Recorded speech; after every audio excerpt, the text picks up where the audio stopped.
Welcome, ladies and gentlemen, to the Inside Line F1 podcast and Pits To Podium. And this episode will get you baffled. It's not shall get you baffled, it will. And here's the reason behind my confidence. This episode right here is going to be the F1 2021 season stats review. And who needs Superman or who needs Batman when you can have Statman with you? And so on this episode, we're going to have Sundaram from our team, who is just the most fascinating statsman that we can ever imagine on the internet, coming up right here and discussing some of the most fascinating stories in the stats from this season. So, as I'm sure you can tell right now, we're not going to wait anymore. We're going to get right down into it. Let's do this. Well, hello there, folks. Welcome along to Pits To Podium and the Inside Line F1 podcast. My name is Soumil Arora, joined, of course, by Kunal Shah, who is the former marketing head of the Force India F1 team. But Kunal, I think it's the first time that we've had all three of us together on camera, and it's so awesome to have the Statman here with us, because this episode is just going to be such a deep dive into this season's best stories. It is, and I was thinking of, I can't do an intro as well as you do, but I can only think of music. So I'm like, ding, ding, ding, ding, ding, ding, ding, ding, ding, ding, ding, stat man. That's how it is, when it comes to introducing Sundaram. But it's great to be doing this mid-season. Sundaram is, pulling out some amazing stats, which all you guys would have read on Twitter, on websites, on Instagram as well. And Sundaram, thanks for joining us. And I'm waiting to be blown by you one more time today. It's a pleasure to be joining the both of you. I am actually feeling pretty overwhelmed at this moment, thanks to Soumil's special introduction. I have my own custom-made special introduction. So I'm looking forward to this video and discussing the stats from this year. Absolutely. So much to do, so much to talk about. Let's not waste any time. Let's ask the first major question of the season. And what has been the best moment for us so far? And of course, because we're speaking about stats here, stats will never be too far away, even in a discussion like this one. But why don't you go first, Sundaram? What was your moment of the season so far? I think I'll give that to Esteban Ocon winning the Hungarian Grand Prix. It's also from a feel-good factor, having a new race winner on the grid. So due to which now we have 11 race winners on the 2021 grid, which is the most we've ever had since the 2012 season. Now we all know the 2012 season for being a very iconic season, for having many different race winners.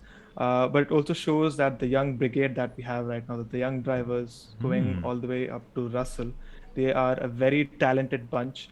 If we have 11 race winners, obviously we have a very talented bunch, and I'm just happy that the future of Formula One is going to be very exciting.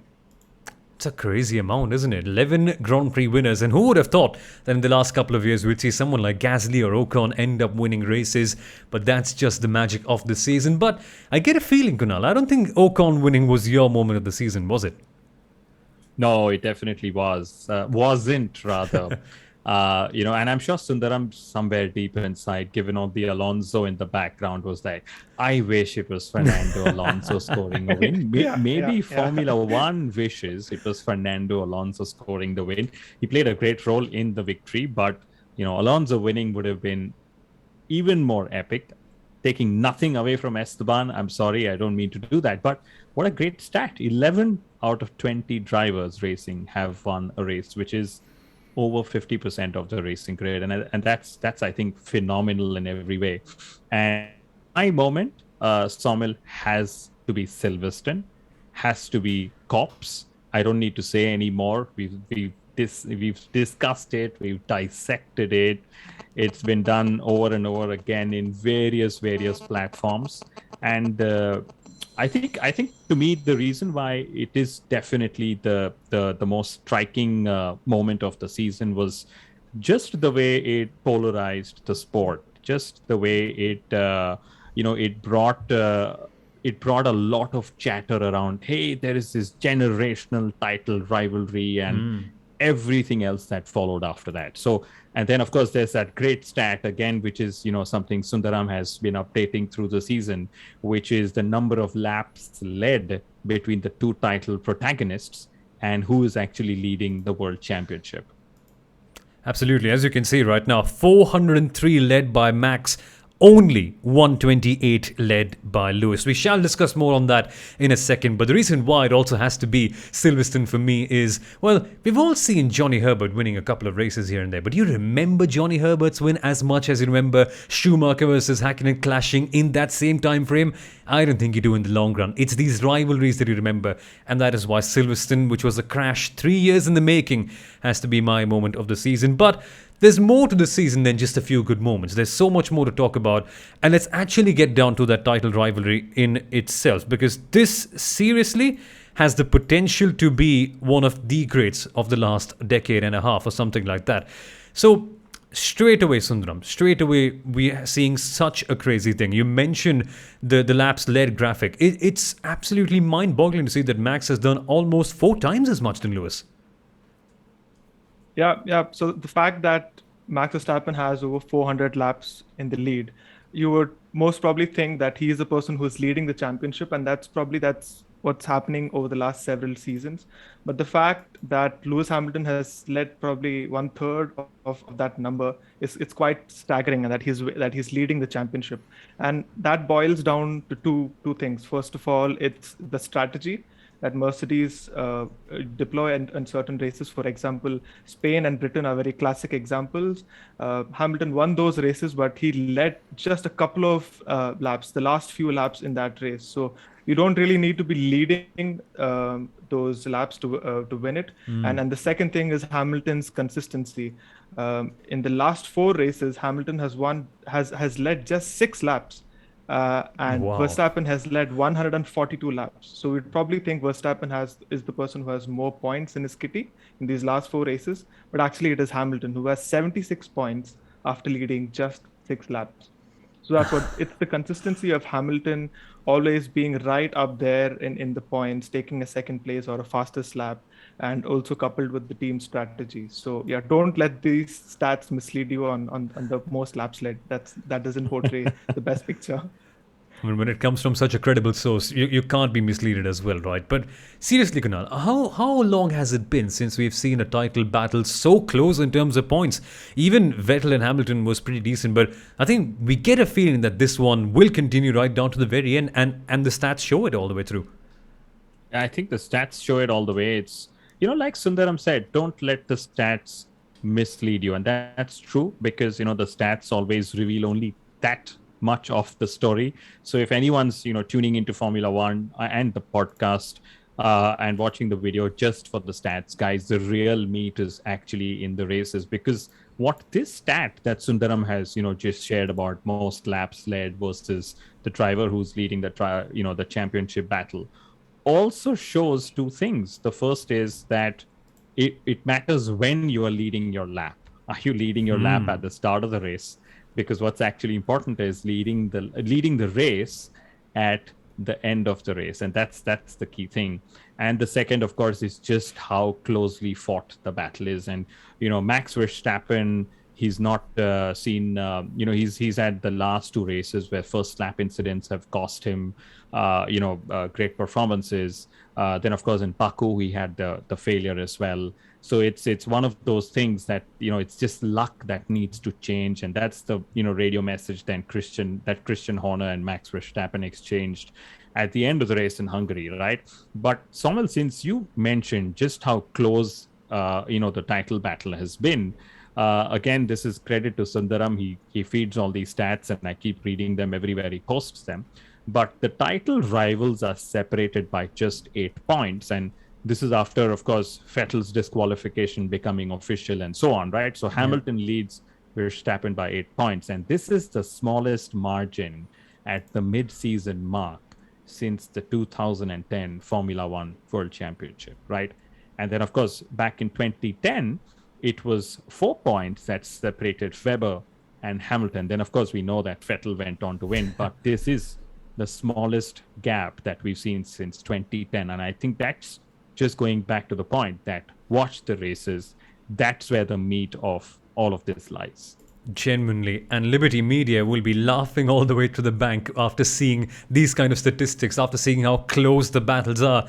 And apparently, according to them, the races have received very positive reviews as well. Even F1 Sprint, by the way. Now, it's a bit divisive, that one, but we shall speak about that sometime later. Not here, not right now.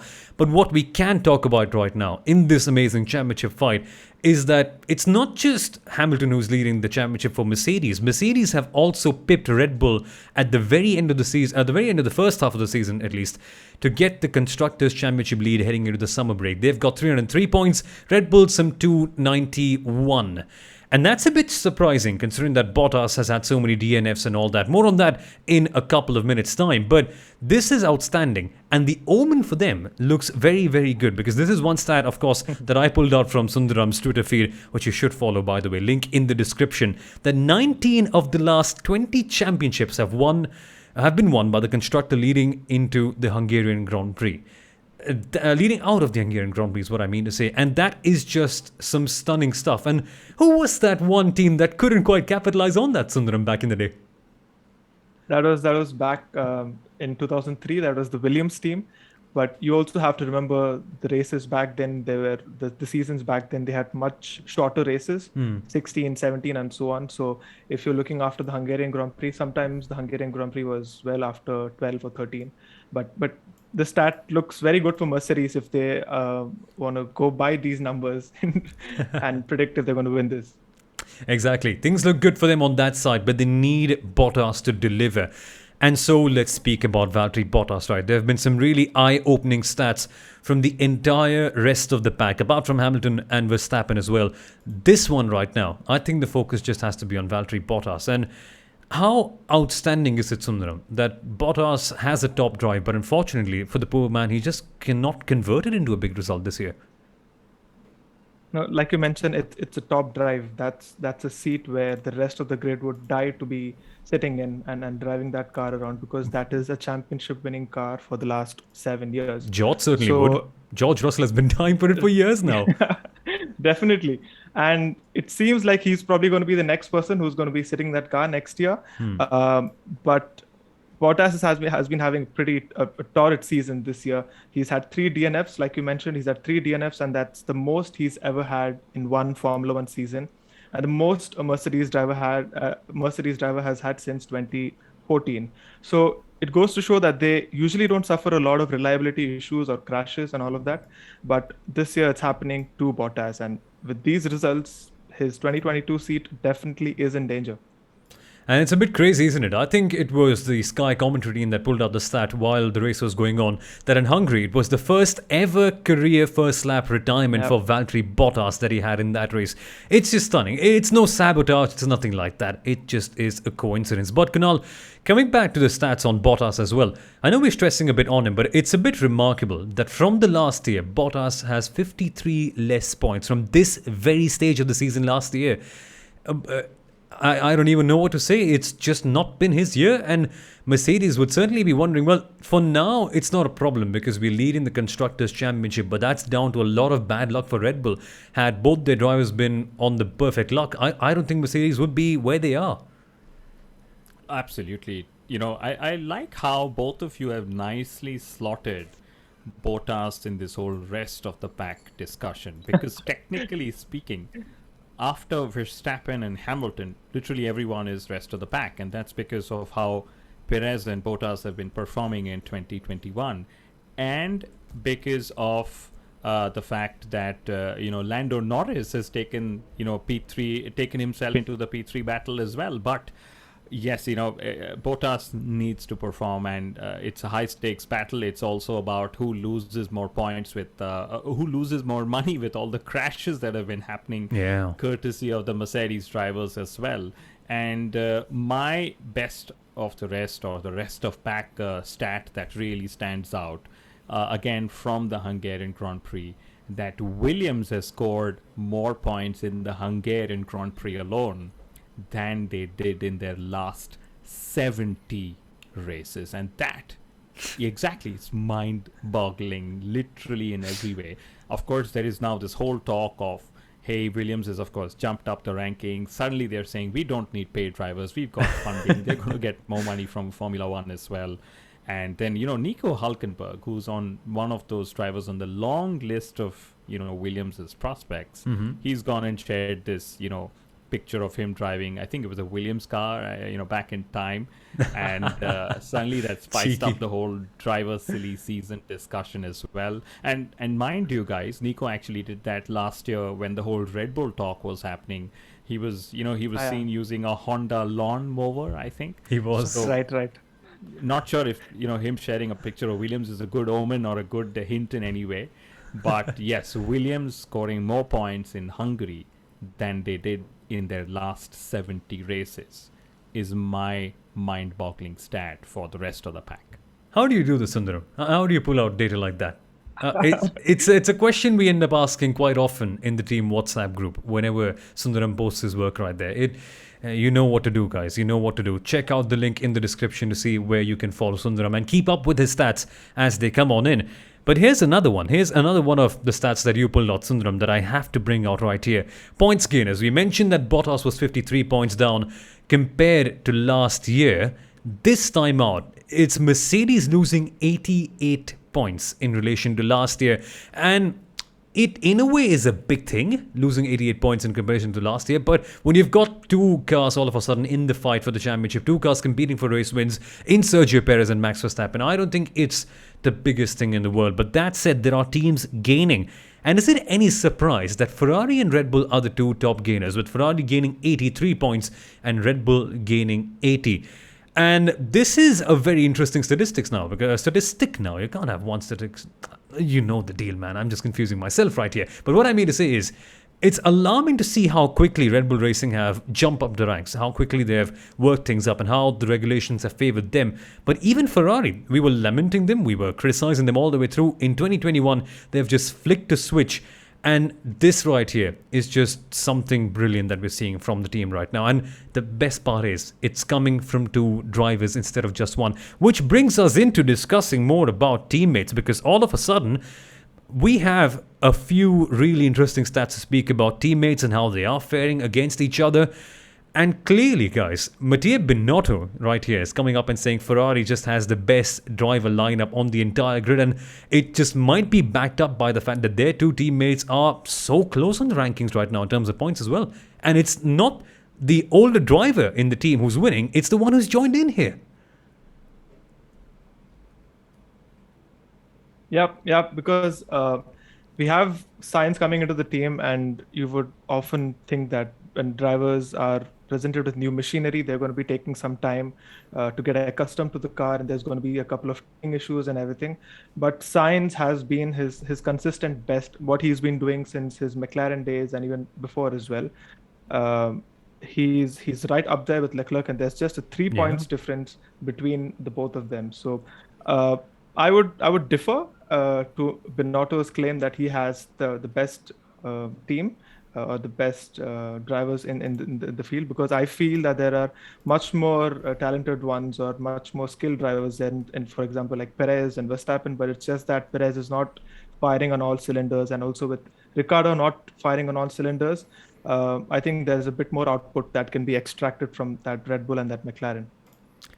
It's outstanding, right? As you can see on the graphic on the screen right now, or if you're listening to the podcast version, Vettel 12 points ahead of Lance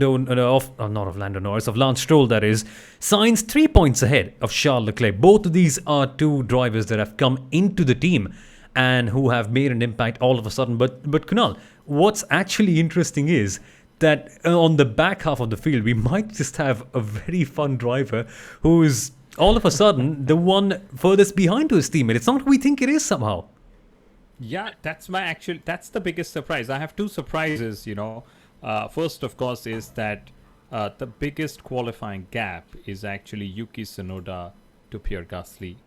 All along, we would have assumed that it's Nikita Mazepin for the obvious reasons. The global ambassador, at least in my head, for Manscaped lawnmower. If there's any driver who's probably had a higher chance of going off, it's Mazepin, of course. That's just my view. But the second one, of course, in this whole teammates comparison has been the gap in qualifying between Vettel and Stroll. I all along would have believed that Vettel would have been miles ahead, purely because of his qualifying prowess during his Ferrari years and Red Bull years. He's always the single lap specialist, right? But Stroll, on the other hand, has always been promoted as, oh, he's the guy who gets you points on a Sunday.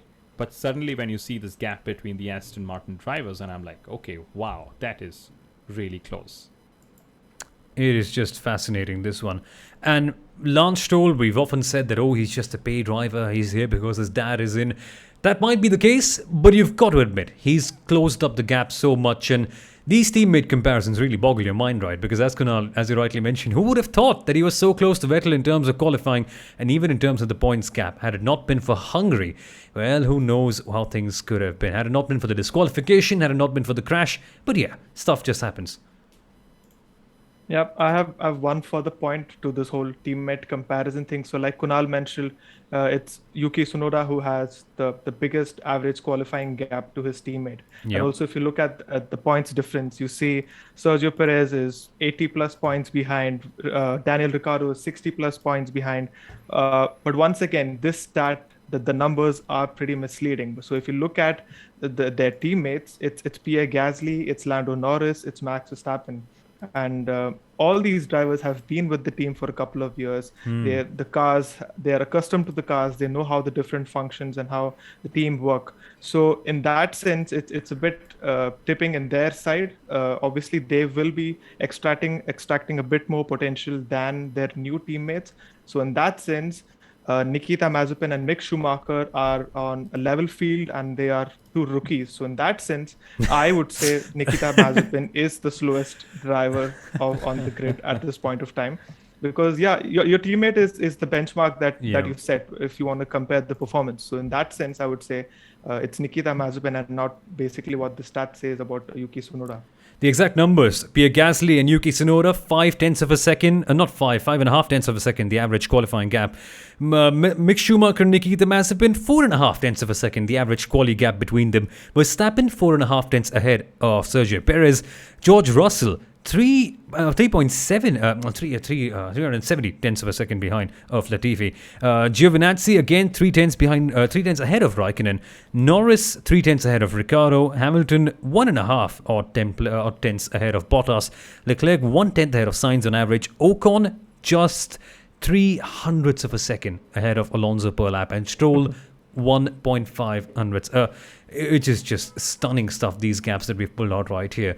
It's incredible. But before we move on to speaking about what we have to expect later on in the season, we just got to wonder, right? The point that you mentioned about Schumacher, the point that you mentioned about Mazepin, at least they're both tied on points in a way. So he's not losing out that bad to his teammates. So there's one aspect to it. But I think that's enough on sledging more about teammates and discussing more about that. We've discussed the star performers. We've discussed how good Stroll and how good Sainz have been, which leads us very well into speaking about the coming half of the season. Second half, there's tons and tons and tons of things to expect all the way through to the season. But why don't we go with you first, Kunal? What do you want to see the most happening in this second half of the season? What do you think is going to happen here, logically? Yeah, so, it's the mid-season break. I am missing out on all the Formula One action. So instead of one, I'm going to say two things. Go for it. That I'm actually looking out for in the second half of the season. Firstly, I'm looking forward to the 12 races that we are going to have in the second half. To my mind, it's the longest season half after the summer break. It's more races for the first time ever after the summer break than before the summer break, right? So 12 races. Even more importantly, I'm eager to know where those races are going to happen. Of course, at the moment, there is a calendar that's set and there is a revision that's made, which has also been announced, and so on and so forth. But the true point is that we don't know if all those races are going to happen, and if there are changing venues, how, the whole talk of this is a Red Bull circuit and this is a Mercedes circuit, and all those factors will come into play when it comes to the championship battles, right? So that's point number one. And point number two, I am waiting to see a Bottas versus a Perez versus a Norris battle. We've spoken about this earlier in the episode. We've spoken about it all season long. And to me, just what Lando Norris has been able to do in that McLaren is making Perez and Bottas look a little silly in their faster cars, in their race winning and championship contending cars. And most importantly, in the last couple of races, Perez has been very, very uncharacteristic. He seems little rattled. He seems like, oh my God, I'm unable to get on top of this Red Bull. And after his win in Baku, which I think he did really well to fend off Hamilton when he did, it's just been a little downhill for me, to be honest. But yeah, these are the two things that I'm looking forward to. It's not just for you, to be honest. I think in hindsight, it would be a bit interesting to say that, well, we said, we of course confirmed Sergio Perez's claim that he said, give me 5 races, I'll be great. And he won on the 5th one. But since then, you're right, there's just been no consistency. There's been self-errors, there's been incidents where he's been taken out, there's been some times where there's been no pace at all. It's just a bit of a baffling year. But what about you, Sundaram? What are you willing to see? Apart from, of course, maybe even Charles Leclerc or Carlos Sainz pushing their way in, because all of a sudden, on certain rounds, like say street circuits, Ferrari just look pretty good, and they can punch even above Lando Norris in a case like that. Yeah, so if Ferrari, I would definitely keep an eye on Ferrari during the Saudi Arabian Grand Prix, because looking at that track layout, I don't know where they're going to be finding an opportunity to overtake. But one thing that I'm particularly not really looking forward to are the triple headers, and the next 3 races are a triple header. We have a couple of triple headers. They get very, very exhausting, and they tend to drain us out itself. So I can't imagine what the team and the personnel are going through. But 2 things that I am looking for, once again, like Kunal mentioned, Lando Norris extending into that fact. So he said that Sergio Perez seems a bit rattled, yes, and Valtteri Bottas as well seems not. He seems short on confidence. But on the other side, on the flip side, you have Lando Norris, who's literally brimming with confidence, and he's had a streak of points, he's had a streak of top 5 finishes. I'm definitely looking out to see if Lando Norris can convert that into a race victory. I would love to see a McLaren Mercedes on the top step, because the consistency is there, and probably if an opportunity like Hungary presents itself, we would love to see Lando Norris on the top step. But the other thing that I am going to look forward to, obviously, is the championship, who wins the title. It's the last 10, 12 races. So I definitely want to see how Red Bull adapt to this. They had a very good lead up until the last 2 races, but I really want to see how they go into the next set of venues where they have not won in a very long time, probably around the starting of the hybrid era, and sometimes and probably even before that. So I'm really looking forward to see how Red Bull perform in the next 5-6 races. Can they be completely dominant, and can they take the title without it going into the last few races of the season? So yeah, I'm going to be looking at Red Bull.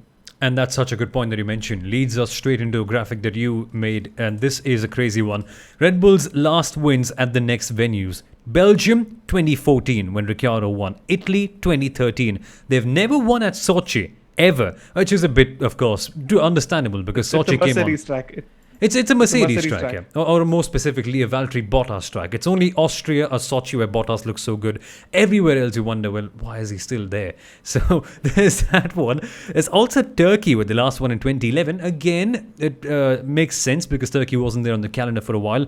But Suzuka, it astounds me that they've still not got a win at Suzuka since 2013. Neither have they done at the USA, at Circuit of the Americas, since 2013. Mexico City was 2018, the last time that we can remember. I think it was Max, wasn't it? And Brazil 2019 was theirs as well. And the last time they won at Abu Dhabi was a few months ago in 2020 with Max Verstappen, of course. So it's a bit of a dicey track record, but they look stronger than ever for Red Bull Racing. Just seems to be fun. But final few points, what I'm looking forward to before we close off this particular episode of the Inside Line F1 podcast and Pits to Podium. Daniel Ricciardo, guys. Daniel Ricciardo is finally going to get some remorse, finally going to get a break in a way from constantly hammering in the laps, constantly driving the McLaren and being stressed out. And it really makes a world of difference to step back a little bit, to clear out your mind, focus on other things and come back refreshed. As Mercedes have said constantly in their video explaining what the summer break is all about, which you should watch, by the way, on YouTube after this one is done. So for Ricciardo, coming back fresh, coming back rejuvenated could mean so much. And the points graphic that we saw right there between himself and Lando Norris, well, it could just be cut down from maybe 63 points to a bit less as we see him growing in confidence. And finally, as we mentioned early on, that battle between Bottas, that battle between Perez, battle between Lando Norris, and maybe even sneaking the Ferraris in all the way through. But that is all that we have for today, folks. This was great fun. Thank you so much for joining us, Sundaram. And I think we need to do more of these stats reviews. It really is a fun thing to do, and there'll be a lot more coming along with a weekly stats review session as well in the pre and the post race videos and the podcast. So keep in touch with that one, folks. Thanks a lot, Soumil. I had a lot of fun, and we should definitely do a lot more of these. Absolutely. So, folks, thank you so much for watching. Thank you so much for listening to this. You know the deal. I don't need to tell it to you again, but subscribe to the Inside Line F1 podcast, subscribe to Pits to Podium, and we shall see you on another episode right here. See you. See you. Bye-bye.